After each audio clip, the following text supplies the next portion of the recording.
Long ago, in the grand city of Gongmen, a white peacock was born into royalty. His name was Shen. From a young age, Shen was obsessed with fireworks and the power of gunpowder. He studied not the beauty of explosions, but their destructive force. His parents, the rulers of Gongmen, worried about his dangerous obsession. Then one day, a prophecy was spoken.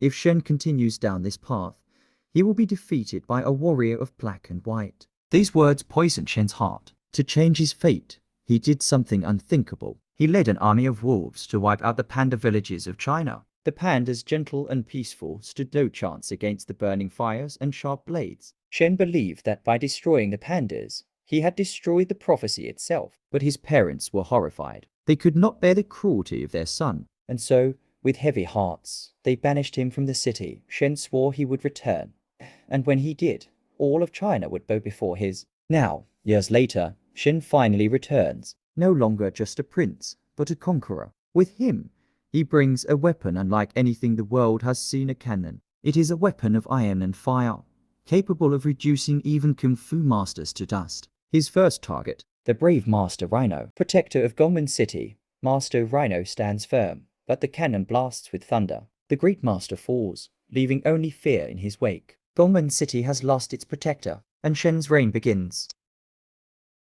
Far away, in the Valley of Peace, life is very different. Po, our dragon warrior, is living his dream. Every day, he trains side by side with the furious 5 Tigress, Monkey, Mantis, Crane, and Viper. Together they leap, punch, and practice powerful moves that shake the ground. But Po is still Po. He trains hard, but he also eats hard, pausing for dumplings and noodles and steamed buns whenever he can. His friends often laugh at his clumsiness, but when the moment comes, Po's heart always shines. One day, a village nearby is attacked by wolf bandits. Their goal? To steal metal and iron for Shen's cannons. The villagers cry out for help, and soon the ground trembles as Po and the furious 5 arrive. The battle begins. Wolves with axes and spears charge, but the 5 move like lightning. Tigress smashes them with her iron fists.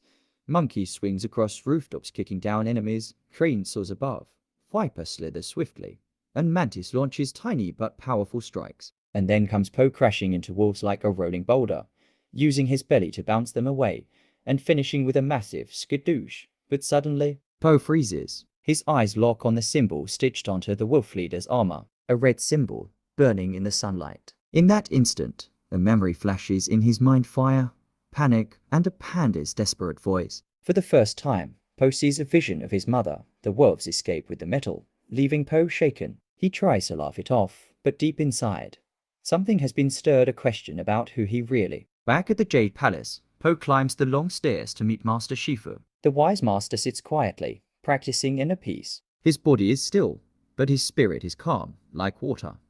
Po asks about the strange visions. Shifu explains, your mind is unsettled. True power comes not only from fighting, but from making peace with your past. Only then will you know who you are. Before Po can reflect, urgent news arrives. A messenger reports, Master Rhino has fallen, Lord Shen has returned, and his weapon threatens the future of Kung Fu. Shifu's face grows heavy. He cannot leave the valley, but Po and the furious 5 must go. Their mission: defeat Shen and destroy his weapon before it spreads across China.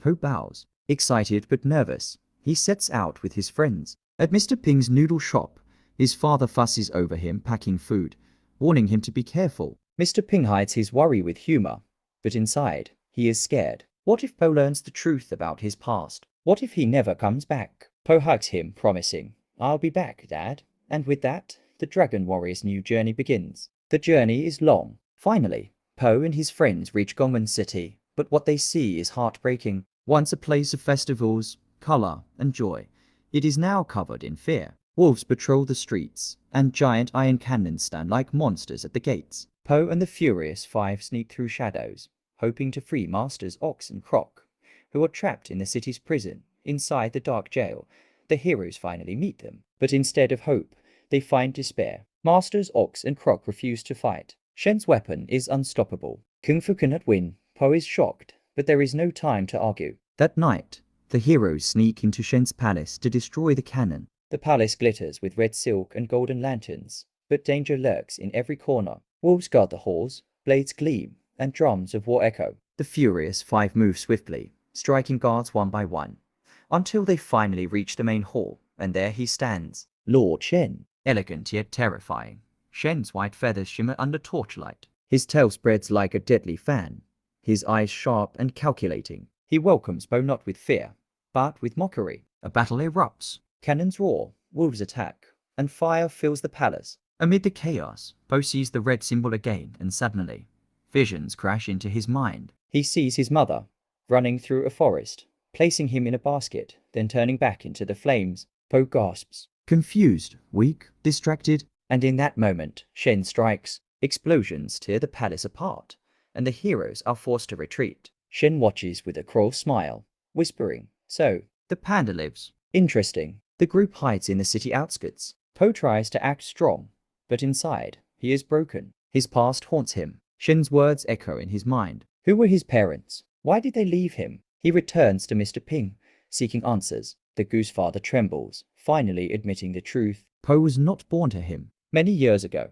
he found Po as a baby in a crate of radishes outside his shop. He raised him as his own son, because he loved him deeply. Tears well in Po's eyes. He loves Mr. Ping, but he cannot ignore the emptiness inside. He whispers, "Then, who am I?" Meanwhile, Shen grows stronger. His wolves gather metal, his cannons multiply, and his fleet of ships prepares to conquer China. Po and his friends infiltrate Shen's massive factory, filled with smoke and fire. Sparks fly. His turn. Wolves hammer iron into weapons. The furious five unleash their power. Tigress smashes machinery. Monkey flips across chains. Viper strikes soldiers. Crane lifts allies from fire. Po fights fiercely, but his mind is clouded. Shen sees this weakness and taunts him. "Your parents didn't love you. Why else would they leave you?" The words cut deeper than blades. Po falters, and Shen escapes once again, this time on a fleet of warships heading for the harbor. For continue watching, open Part 2.